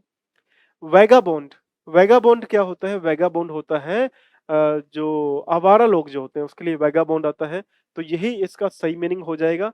और वेगनेस क्या होता है? वेगनेस होता है जिस बात में क्लैरिटी नहीं है, जो चीज साफ नहीं है, उससे बोलते हैं वेग। तो वेगनेस भी उसी से वर्ड बना हुआ है। तो वेग्रेंसी का वेगाबॉन्ड जो है, एक करेक्ट हमारे पास में मीनिंग हो जाएगा। जैसे अगर मैं इस वर्ड की बात करूं, अब ये तो आपको क्लियरिटी मिल गई, भाई हाँ ये इस तरीके से होगा। तेरे घुमक्कड़, कई कईयों को मजा आता है घूमने में। कई लोग देखे मैंने, आनंद के लिए, मस्ती मौज मस्ती के लिए घूम रहे, बैग लेके निकल गए। वो पता नहीं कहाँ इतनी क्षमता कहाँ से आती है इनके अंदर, कि ये सब सब छोड़ छाड़ के, जो कई लोग बात करते हैं ना कि सब सब छोड़ के मैं निकल जाऊंगा, कुछ लोग निकल जाते हैं सही में। कुछ लोग निकल जाते हैं। मेरे को एक इंसिडेंट मेरा याद है, मैं आपसे शेयर करता हूँ। मैं, एक मेरा मित्र, अब भी है मेरा मित्र, ठीक है। अब मतलब बचपन वाली तो देखो, उस उन दिनों वाली मित्रता तो अब नहीं रहती, क्योंकि अपने काम काम में मित्रता तो है, लेकिन काम में अपने अपने एनग्रोस हो गए, तो वैसी मित्रता नहीं होती। तो हम लोग ना, ऐसा हुआ करता था कि 2015 से पहले पहले ऐसा हो चुका था कि 1-2 महीने के अंदर, या तो वो या तो मैं, एक बारी चंडीगढ़ जाना ही जाना। 1-2 महीने के अंदर एक बारी चंडीगढ़ जाके आना ही आना, ये फिक्स हो गया था। और हम लोग कुछ भी कर रहे होते थे।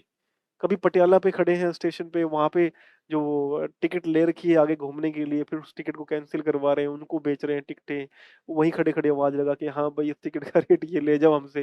वो गलती से हमसे, एक इंसिडेंट था, गलती से हमसे वो टिकट बुक हो गई थी। हमें जाना कहीं और था, और वो ट्रेन हमने पटियाला वाले की बुक करवा ली। उसका रूट पटियाला से होकर के जाता। तो फिर हमने वहीं खड़े होकर, मुझे याद है, स्टेशन पे हमने उस टिकट को बेचा। 1-2 बार मुझे याद है रास्ते में लोगों के हमने ईयरफ़ोन उस समय जवानी देखो मस्त होती है, मौज-मस्ती वाली होती है। तो वो उस समय ऐसा था वो साथ में वो भी वो व्यक्ति वो ऐसा था। वो मस्त बोला टाइप का व्यक्ति मतलब मैं तो बहुत गंभीर स्वभाव का व्यक्ति हूँ। वो तो बहुत मस्त बोला स्वभाव का व्यक्ति, लोगों के जाते-जाते ईयरफ़ोन निकाल लेता था। मैं उसको बोलता भी था यार ये चीज़ें अच्छी नहीं लगती। पर देखो जीवन में ऐसे दोस्त होने भी ज़रूरी हैं। जीवन में ऐसे मित्र होने भी बहुत ज़रूरी हैं क्योंकि समय कई बार ऐसा होता है कि जब आपके पास में ऐसे दोस्त ही आपको पार निकाल सकते हैं। ये बहुत ज़रूरी होता है ऐसे दोस्त भी जीवन के अंदर होना। सिर्फ़ ये नहीं कि बहुत सिंसियरिटी से ही जीवन का जो मेन प्राइमरी एम होता है वो होता है किसी का नुकसान नहीं होना चाहिए। अ, लिखा हुआ है हमारे जो अगर आप स्पिरिचुअल्स चीज़ें पढ़ोगे उसमें लिखा हुआ है कि the primary aim of life is to not hurt anyone कि nobody gets hurt because of you. आपकी वजह से किसी को चोट नहीं पहुँचनी चाहिए that is the primary aim of our life. उसके बाद में आप मस्त-मौला रहो, उसके बाद में आप दुनियादारी की चिंता छोड़ दो भाई ये दुनिया बहुत डेंजरस प्लेस, ठीक है? तो अपन यहाँ से बात कर रहे थे वेगाबॉन्ड की बात चली, घुमक्कड़ की बात चली तो मुझे वेग्रेंसी वर्ड आप ऐसे देखो जोड़ के वर्ड का रिलेशन बना के याद किया करो, जैसे वेग्रेंसी मैंने आपको वर्ड बोला ना, अब आप अगर ये इंसिडेंट अगर आप याद कर लोगे तो आप वैग्रेंसी से रिलेट कर पाओगे कि हाँ वैग्रेंसी क्या होती है आपको याद आने चाहिए है ना। आप किसी व्यक्ति से कोई आपका फ्रेंड है उसके नाम से आप वैग्रेंसी को जोड़ के याद कर लो। भाई वैग्रेंसी को किसी व्यक्ति के नाम से जोड़ के याद करो। मेरा कोई फ्रेंड था उससे जोड़ लिया मैंने वैग्रेंसी। आप जोड़ लो किसी के साथ में वैग्रेंसी को। आपके मित्र के साथ जोड़ लो वेगा बॉन्ड। मेरा उसके साथ बॉन्ड कैसा है? मेरा उसके साथ बॉन्ड है वेगा बॉन्ड। अब देखो आपने बोला मेरा उसके साथ में बॉन्ड कैसा है? वेगा बॉन्ड। अब बॉन्ड तो क्या होता है? बॉन्ड आपकी बॉन्डिंग है। आपका बॉन्ड कैसा है? आपके आपस में मेल-मिलाप कैसा है? तो आप बोलते हैं मेरा तो उसके साथ में वेगा बॉन्ड है, यानी कि हम लोग हमारा जो बॉन्ड है, हमारा जो मेल-मिलाप है वो घुमक्कड़ वाला है। तो वेगा बॉन्ड क्या हो गया? आवारापन हो गया। इस तरीके से आपस में चीज़ों को इंटरलिंक करके, जोड़ करके याद करोगे ना बड़ी आसानी से याद हो जाएँगी, ठीक है? चलो आगे बढ़ते हैं। हाँ, ये उसी के लिए वर्ड आ गए जो हमारे पास में आया था वेग। जैसे मैंने बोला वेग बोलेंगे इस वर्ड को और वेग क्या होता है जो बात क्लियर नहीं होती साफ या स्पष्ट नहीं होती उसके लिए हमारे पास में वर्ड आता है। तो 5 हमारे पास में वर्ड हैं ध्यान रखते हैं। अनक्लियर हो जाएगा, एम्बिगस हो जाएगा, एम्बिगस यानी जिसका एक से ज्यादा अर्थ निकलते हैं, क्लैरिटी नहीं है। ऑब्सक्योर हो जाएगा, ऑब्सक्योर क्या होता है? धुंधला या समझने में नहीं आ रहा। इनडिस्टिंक्ट, डिस्टिंक्ट क्या होता है? साफ। इनडिस्टिंक्ट क्या हो जाएगा? जो साफ दिखने में समझ नहीं आ रहा। इम्प्रेसाइज जैसे प्रिसाइज होता है सटीक, वैसे ही इम्प्रेसाइज। लेकिन ध्यान रखना यहाँ पे बहुत इंपॉर्टेंट बात है, जैसे प्रिसाइज। अब प्रिसाइज वर्ड आया ना, हमने उस दिन हैप्पी डिस्कस किया था। तो हमने बोला था भाई हैप्पी का अगर आप लोग अपोजिट बनाने जाओगे तो अनहैप्पी बनेगा। बात हुई थी ना अपनी, भाई हैप्पी का अनहैप्पी बनेगा। लेकिन अब प्रिसाइज का अनप्रिसाइज नहीं बनेगा, इनप्रिसाइज नहीं बनेगा, इम्प्रिसाइज बनेगा। इस बात को भी ध्यान रखना बड़ी, ये एक छोटी सी है भाई, यहाँ तो आई एन आई, यहाँ तो आई एम आई। अब इसलिए इम्प्रिसाइज याद रखना भाई, इम्प्रिसाइज आएगा जो चीज प्रिसाइज नहीं है, सटीक नहीं है ना।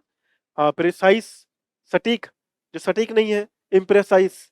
बातों को जोड़ करके ये तो प्रिसाइज तो बहुत, प्रिसाइज क्या होता है? कोई चीज है जो प्रिसाइज है, बिल्कुल सटीक है। जैसे मैं बोलता हूँ कि उसका जो बात करने का तरीका, उसका जो बिहेवियर है ना वो प्रिसाइज, मतलब एक सटीक तरीके से प्रिसाइज। इम्प्रिसाइज क्या होता है? मतलब डेफिनेट नहीं है, निश्चित नहीं है, क्लियरिटी नहीं है उसके विजन के अंदर, ठीक है? तो प्रिसाइज और इम्प्रिसाइज। चलो भाई, अच्छा यहां से मुझे एक वर्ड याद आया ऑब्सक्योर से। जैसे हमारे पास में ऑब्सक्योर वर्ड आया, वैसे वर्ड हमारे पास में एक आता है ऑब्स्टिनेट, ठीक है? ऑब्स्टिनेट जो हमारे पास में वर्ड है, इस ऑब्स्टिनेट का मीनिंग क्या है? जिद्दी है। कोई व्यक्ति है ऑब्स्टिनेट है, ऑब्स्टिनेट का मतलब क्या हो जाएगा? जिद्दी हो जाएगा। हमने कई दिन पहले वर्ड की बात की थी एडमेंट। एडमेंट भी क्या होता है? दृढ़ निश्चय वाला। जिद्दी भी बोल सकते हैं आप उसको, तो ऑब्स्टिनेट हो गया। अच्छा एक वर्ड और आता है ऑब्सुलेट। ऑब्सोलीट क्या होता है? जो चीज समाप्त हो गई है, जो खत्म हो गई है, अब प्रचलन में नहीं है। जैसे कोई पुराने रीति रिवाज है, वो प्रचलन में नहीं है, तो क्या बोलेंगे? ऑब्सोलेट बोलेंगे। ये बड़ा ही इंपॉर्टेंट वर्ड है ऑब्सोलेट। इसी के लिए जैसे एक वर्ड आप समझो, तो हमारे पास में एक वर्ड आता है सीज्ड। अब ये सीज्ड क्या होता है? सीज्ड का मतलब होता है मर गया है, CEASED। कोई कंपनी समाप्त हो गई है, कोई व्यक्ति मर गया है, तो सीज्ड वर्ड आता है। लेकिन इसको फिर इस वर्ड से मत जोड़ लेना। ये वाला जो वर्ड होता है सीज, ये होता है कब्जे में लेना, सीज कर लेना, बाइक को सीज कर लिया मेरी। तो हर एक वोकैब का अपना खुद का इंपॉर्टेंट, हर एक वर्ड का अपना खुद का इंपॉर्टेंस है, ठीक है? तो every word has its own importance. हर एक वर्ड का अपना खुद का इंपॉर्टेंस है। Every word has its own importance. इसलिए बोलता हूँ बातों को, शब्दों को पकड़ो, बातों को पकड़ करके जोड़ करके याद करो, ठीक है? तो ये याद आ गया, क्योंकि obscure अगर याद करने जाओगे भाई, obscure है कोई वर्ड तो क्या है? क्लैरिटी नहीं है, धुंधला है। अगर याद करने जाओगे ऑब्स्टिनेट, तो ऑब्स्टिनेट क्या है? जिद्दी है। ऑब्सोलीट क्या है? ऑब्सोलेट है जो समाप्त हो गया। अब जैसे पुराने रीति रिवाज थे, अब जैसे शादी विवाह के अंदर पहले मैरिज से कम भी 20-25 दिन पहले तो भैया धावा बोल दिया करते थे। अपने तो आ ही रहे हैं, चाचे ताऊ मामे आ ही रहे हैं, पड़ोसियों के भी आ रहे हैं डांस करने के लिए, खाए जा रहे हैं। जो आ रहा है वो सल्टाया जा रहा है, जिसका मन आ रहा है वो खाए जा रहा है, इंजॉय किए जा रहा है। हिसाब किताब ही नहीं है, बजट का ही पता नहीं है। और मुझे तो याद है मेरे चाचा की मैरिज थी, 2002 की बात है, मैं बहुत छोटा था उस समय। जयपुर से कोई व्यक्ति आया था, वो पूरी रात बोलता रहा ढोल बजता रहना चाहिए, ढोल बजता रहना चाहिए, ढोल बजता रहना चाहिए। वो उसने पूरे मोहल्ले को नहीं सोने दिया। तो पहले मतलब किसी की शादी हो रही है, बेगानी शादी में अब्दुल्ला दीवाना वाली बात, कोई कहाँ से आके नाच रहा है, कोई कहाँ से आके नाच रहा है। हाँ भाई, तेरा तो दोस्त है ही है भाई जिसकी मैरिज है, उसके दोस्त का भी दोस्त है, और उसके दोस्त का भी दोस्त है। मतलब क्या तुम पूरी 7 पीढ़ियों की पीढ़ियां लेकर के आ रहे हो मैरिज के अंदर? ये हिसाब चला करते थे। 20-25 दिन पहले तो मैरिज के अंदर मेला लग जाया करता था, पूरा पूरा इतना प्रोग्राम हुआ करते थे ना, जिसकी लिमिटेशन नहीं थी। पहले की जो आपने मूवी देखी ना, हम आपके हैं कौन, वो मूवी बिल्कुल सही बनी हुई है। 20-25 दिन पहले तो भैया विवाह के यूं डमकारे बजा करते थे। 25 दिन पहले, 25 दिन पहले बुआ आ गई है, घरों के अंदर झगड़े चल रहे हैं, बुआ बोलने वाली बात ही नहीं है। तो वो झगड़े चल रहे हैं घरों के अंदर, आपस में लड़ाइयाँ हो रही हैं, सिर खोले जा रहे हैं एक दूसरे का। 20 दिन पहले डर लगा करता था कि यार ये सारी महिलाएं एक साथ में बैठ गई है, अब कोई महिला बुरा ना माने, लेकिन जो ऐसा हुआ करता था। तो ये 20-25 दिन पहले प्रोग्राम स्टार्ट हो जाया करते थे, डांस करना, एंजॉय करना, रिलेटिव आ रहे हैं, सब मिल रहे हैं, खुश हो रहे हैं, लड़ाइयाँ हो रही हैं छोटी छोटी बातों पे। इधर जेंट्स का अपना चल रहा है। प्रथाएं पहले वाली प्रथाएं थी, अब तो देखो बदल गई है। पहले वाली प्रथाएं थी, अब तो स्ट्रिक्टनेस बहुत आ गई है। अब पीते तो है ही अभी भी ये लोग, पर अब ये पता नहीं चलने देते। रूट बदल लिया इन्होंने अपना, है स्ट्रिक्टनेस। महिलाएं दिखा रही है स्ट्रिक्टनेस की, मेरा बाबू मेरी आंखें देख के डर जाता है। बाबू डरता नहीं है, बाबू बस रूट बदल के अपना, ठीक है? तो ये भी चलता है। और ये प्रथाएं पहले तो मान्यताएं थी भाई, अगर ये नहीं है तो मैरिज होगी कैसे भाई? मैं पहले पिछले एक क्लास में बोला कि इनको इनको जीवन का पहले पता चल जाता है। ये वो लोग हैं जिन्होंने मोक्ष की प्राप्ति कर ली है, रात को 2-2 पैग लगा के सोते हैं, इनको मोक्ष की प्राप्ति हो चुकी है।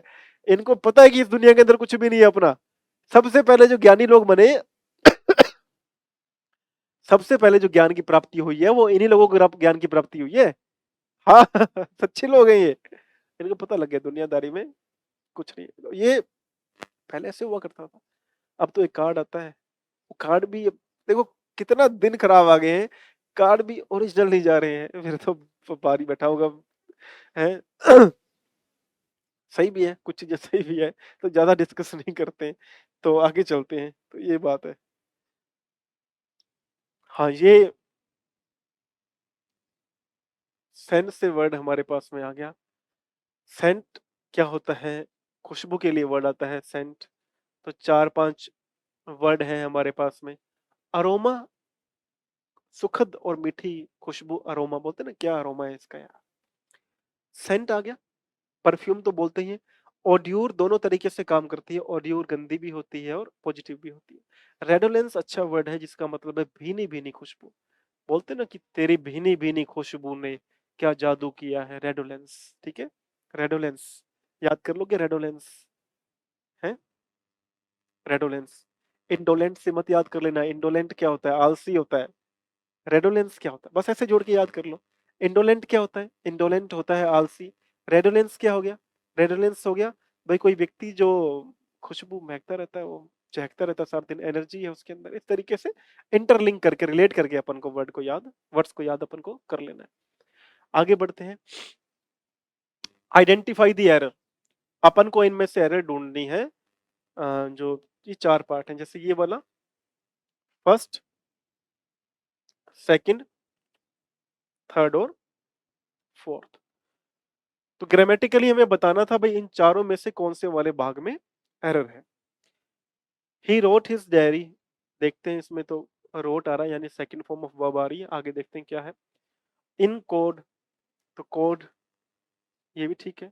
So that nobody, so that आ रहा है, रीजन बता रहा है तो कोई दिक्कत नहीं है। Nobody could understand it, could आ रहा है और कुड के साथ में वर्ब की फर्स्ट फॉर्म आ रही है। कुड वैसे भी कैन का पास्ट है, तो ये वाला पार्ट भी सही है। तो एरर, एग्जैक्टली एरर जो है अपन को इस पार्ट में यहां मिल रही है। ये जो वर्ड है ना डायरी, इसकी स्पेलिंग ये होगी, अपन को ये ध्यान रखना है। बाकी सारा डिपार्टमेंट सही था, सिर्फ ये स्पेलिंग गलत थी। ठीक है, तो इस वाले पार्ट में, पहले वाले पार्ट में एरर है। यहां देखो, इस बच्ची ने इसमें बड़ा इंटरेस्टिंग क्वेश्चन पूछा था। एक बच्ची ने कमेंट किया था, वो मैं कमेंट तो नहीं लेकर आया स्क्रीनशॉट उसका, लेकिन समझो। उसने बोला था सर जैसे ये रोट है तो यहां पर होना चाहिए ही रोट्स। ठीक है, तो हमेशा ध्यान रखना कि जो सेकंड फॉर्म होती है ना, उसके अंदर कभी भी एस या यस नहीं लगाना अपन को। एस या यस अपन लगाते हैं बेस फॉर्म के अंदर। जैसे मान लो राइट आई, राइट क्या है, फर्स्ट फॉर्म ऑफ वर्ब है। मैंने उस दिन बताया जैसे प्ले क्या है, play first form of verb है। गो क्या है, फर्स्ट फॉर्म ऑफ वर्ब है। अपन जब भी ऐसे यस लगाते हैं ना, तो ये जो पहली फॉर्म ऑफ वर्ब होती है वो नेचुरली प्लूरल ही होती है। जैसे गो है, ये प्लूरल होगी, प्ले प्लूरल होगी, राइट प्लूरल होगी। तो अपने एस या यस जो है अपन इनके अंदर लगा सकते हैं। इनकी जो सेकंड फॉर्म्स होती है उनके अंदर नहीं लगा सकते। जैसे राइट की सेकंड फॉर्म रोट है, तो आप रोट्स नहीं लिख सकते। ठीक है, इस बात को ध्यान रखना। तो इसमें रोट गलत नहीं था, रोट तो सही है। ये डायरी की जो स्पेलिंग है ना, यहीं पे सारी की सारी खेल हो गए हैं। तो होप्स आप इसको नोट करना अच्छे से। चलो आगे बढ़ते हैं। Fear of enclosed spaces, enclosed क्या होता है, बंद।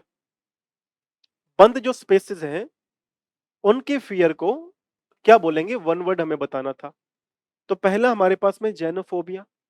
जेनोफोबिया क्या होता है, फियर ऑफ फॉरेनर्स, विदेशी लोगों का डर। क्लेस्ट्रोफोबिया, क्लेस्ट्रोफोबिया ही होता है फियर ऑफ एनक्लोज्ड स्पेसेस, बंद जगह का डर जो होता है उसे ही बोलते हैं क्लेस्ट्रोफोबिया। हाइड्रोफोबिया, जैसे हाइड्रो वर्ड आया तो हाइड्रोफोबिया होता है पानी का, और जूफोबिया होता है बर्ड्स वगैरह से रिलेटेड वर्ड है तो उनका डर। तो ये अपन को ध्यान रखना पड़ेगा कि जैसे जेनोफोबिया है, जेनोफोबिया क्या होता है, जेनोफोबिया होता है फियर ऑफ फॉरेनर्स, है ना। क्लेस्ट्रोफोबिया, अब कुछ कुछ लोग जो हैं, कुछ जगहों पे आपको कंजस्टेड फील होता है, सांस वगैरह की दिक्कत आती है। आपने एंट्री करी, आपको सांस अच्छे से नहीं आ रही है। आपका जो एक कई बार देखा मैंने, कुछ लोग कार वगैरह में बैठते हैं तो कार वगैरह में सफोकेशन होती है, उनको घुटन होती है, प्रॉपरली वो ब्रीद नहीं कर पाते, सांस प्रॉपरली नहीं ले पाते। तो क्लस्ट्रोफोबिया क्या होता है, कंजस्टेड स्पेसेस होते हैं, एनक्लोज्ड होते हैं, बंद स्पेसेस होते हैं, अच्छे से प्रॉपरली आप जो है उसमें लोगों को एक क्लस्ट्रोफोबिया होता है, वहां उनको डर होता है। जैसे सिनेमा घरों में कुछ लोग भीड़ वाले इलाके में नहीं जा पाते, तो उनके मन में उस चीज का डर बैठा होता है। तो ये इस तरीके से आप याद करो भाई, क्लस्टर बना हुआ है। क्लस्टर क्या होता है, झुंड होता है। तो क्लस्टर से आप याद कर लो क्लस्ट्रोफोबिया, यानी एनक्लोज्ड, बंद जो जगह है जहाँ पे बहुत सारे लोग होंगे ऐसे मान लो, तो उसे बोल दो आप क्लस्ट्रोफोबिया। ठीक है,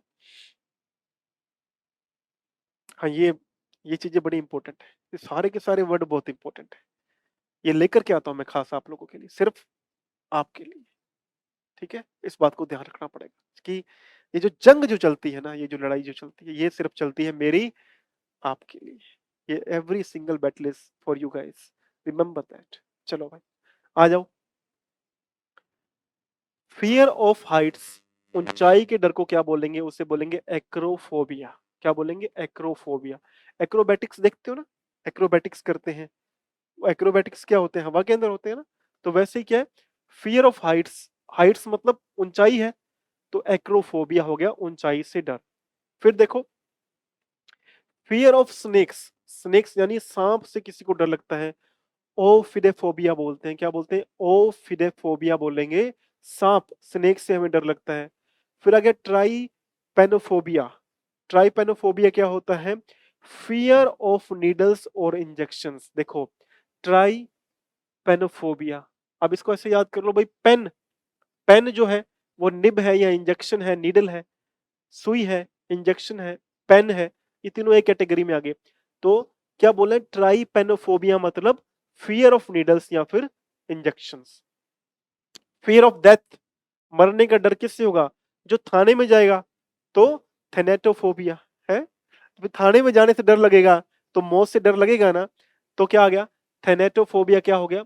थेनेटो से आप याद कर लो भाई, थाना है ये, थेनेटोफोबिया, भाई थाने में जाने से डर लग रहा है, तो थेनेटोफोबिया हो गया फियर ऑफ डेथ। निक्टोफोबिया क्या होता है?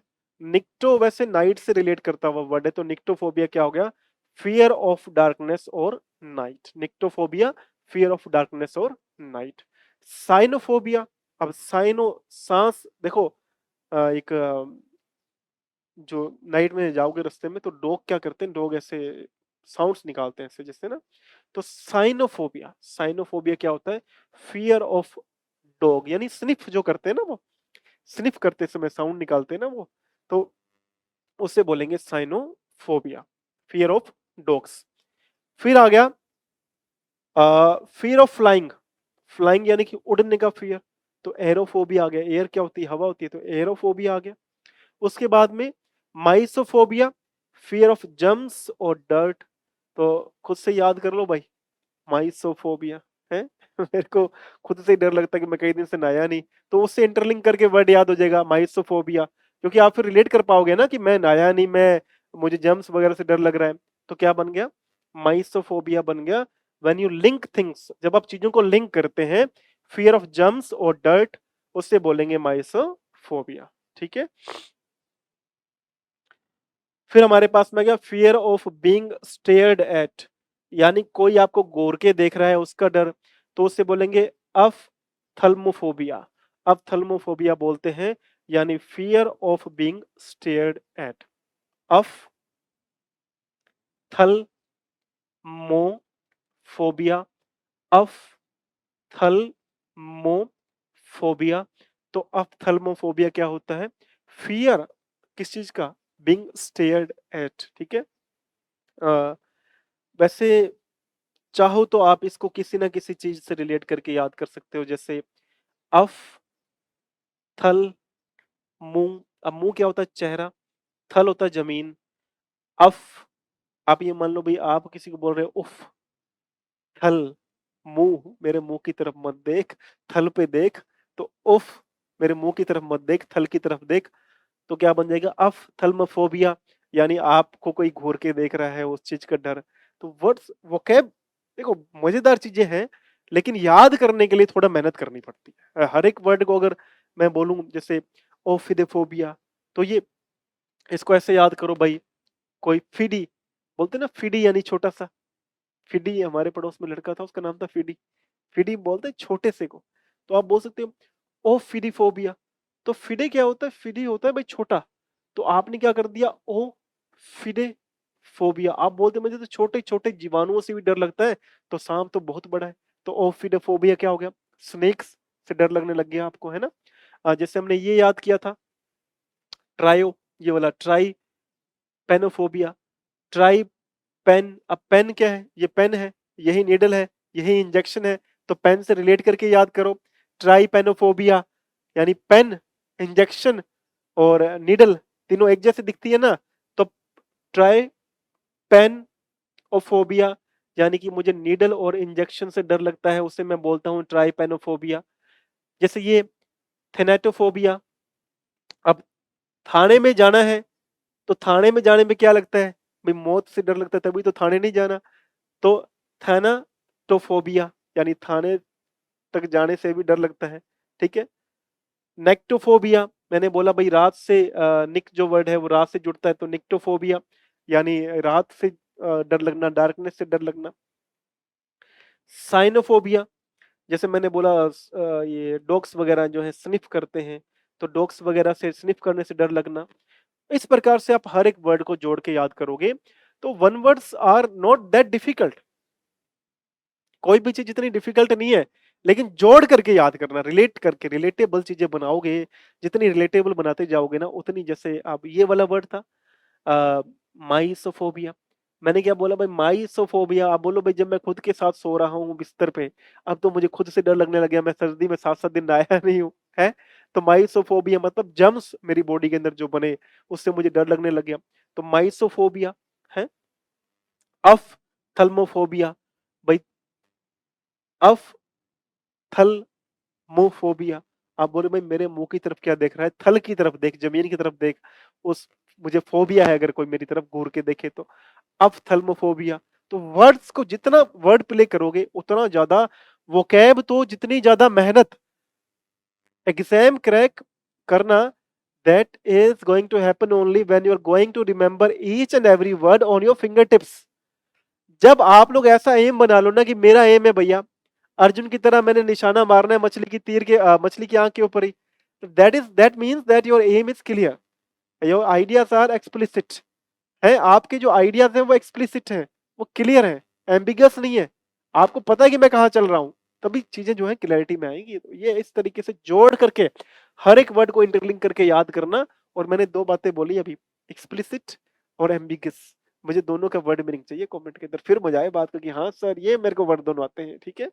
चलो भाई आगे बढ़ते हैं। एरर फाइंड आउट करनी है, वही तरीके से करते हैं हम लोग, 4 पार्ट इसके बनाएंगे, 1 2 3 और 4। देखो लिखा आ रहा है, he finally recalled that the thieves have left from front door। he finally recalled, तो finally तो एडवर्ब है तो इसमें कोई दिक्कत नहीं है, he finally इस वाले पार्ट में कोई दिक्कत नहीं है। recall that, recall वर्ब की सेकंड फॉर्म है यानी पास्ट की कहीं बात चल रही है। the thieves have left, thieves बहुवचन है तो have आ रहा है, left आ रहा है, have left, ठीक है, have left के साथ में आ रहा है।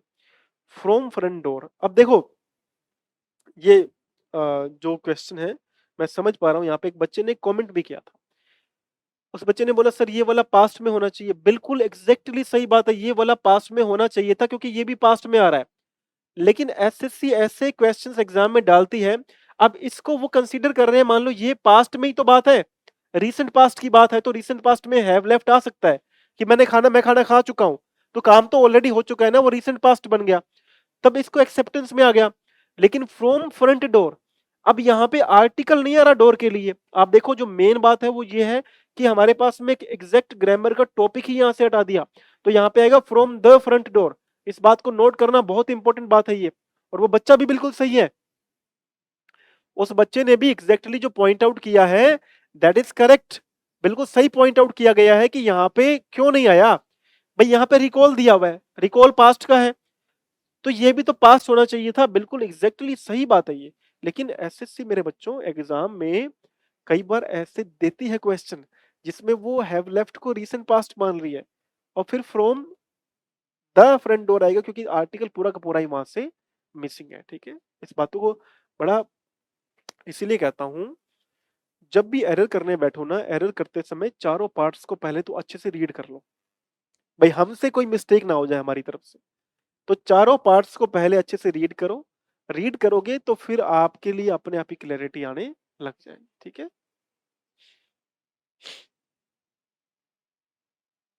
हाउ, ये भी स्पॉट द एरर, एरर निकालनी है हमें, 1 2 3 4।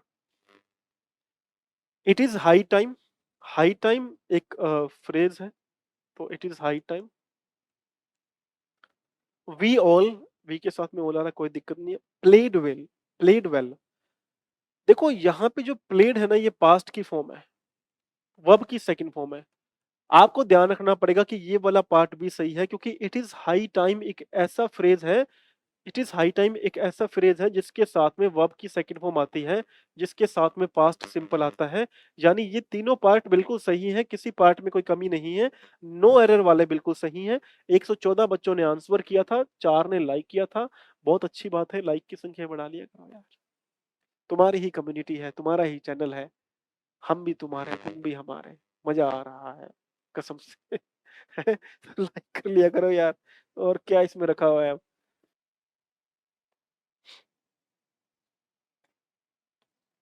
Find out the correctly spelled word. हमें यहाँ पे करेक्टली स्पेल्ड वर्ड निकालना था। हमारे पास में 4 या 5 मीनिंग है, 4 हमारे पास में वर्ड दिए हुए हैं।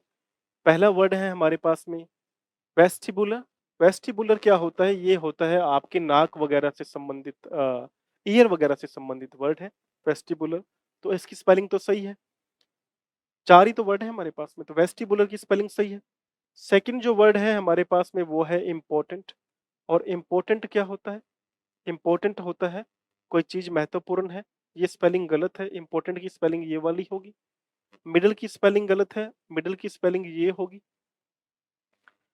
रिस्पेक्टिवली की स्पेलिंग गलत है, रिस्पेक्टिवली की स्पेलिंग ये होगी।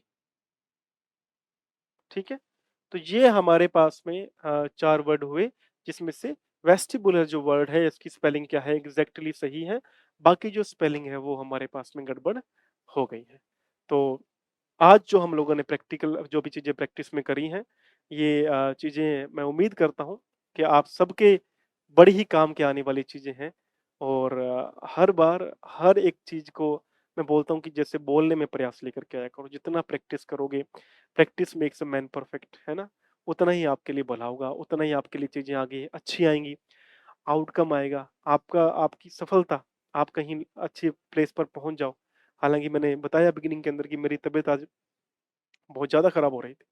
बट मुझे लगा कि अगर कहीं से कुछ भी आपके लिए बेनिफिट चीज़ें रहती हैं, तो वो क्लास नहीं रुकनी चाहिए, यही मेरा प्रयास है। तो आज के लिए हम जो क्लास है यहीं पे एंड करेंगे। अगर कुछ चीज़ें रह गई हैं, कुछ चीज़ें हम लोग फिर